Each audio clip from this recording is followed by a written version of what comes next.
top debater inspiring philosophy tries to debate a Jew on the very famous Kuzari argument, in which it's claimed that the tens of thousands of Jews falsely attesting to a tradition is implausible and therefore most likely correct.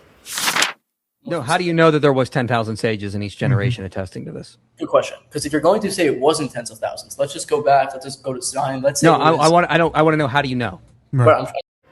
Off the bat, inspiring philosophy, ironically, doesn't understand the law of excluded middles.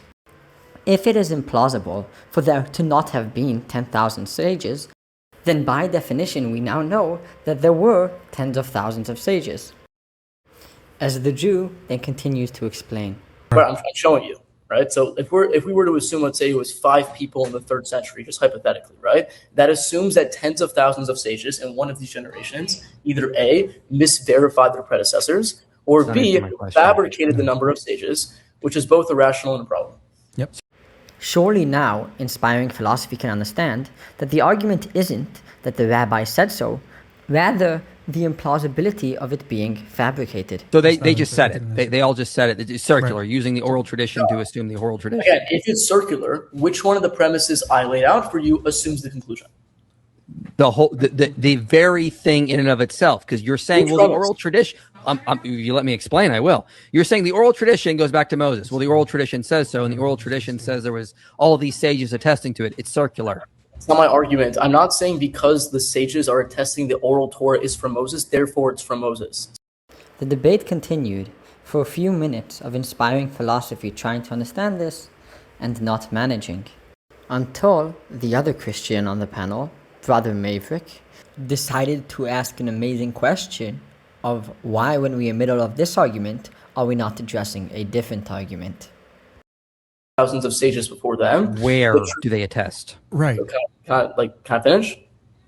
Okay. Well, not only that, because we have yet to even remotely approach how this tradition somehow makes it so that Exodus 33 doesn't mean what it means.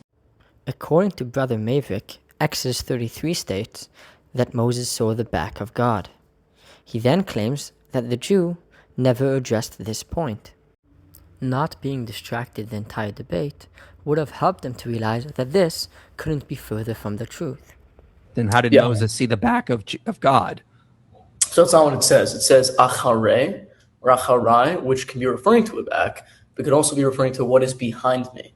Okay, so again, do you want me to address the argument I presented that you claimed was begging the question and yet provided no evidence for that? Or do you want me to now go and show you, as I already did, that achare can function as what is behind me?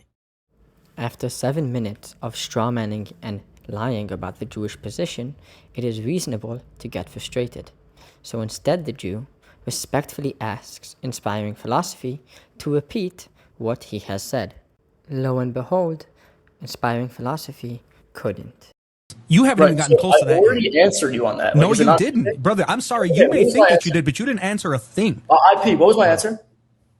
You said the oral tradition says that it's just something that comes after him, but that is not, and that's not even the real issue. Am I dealing with brain rot in this panel right now? Like, what did I say? Well, you know what? Your time to go, man. Yeah. Hope you enjoyed this video.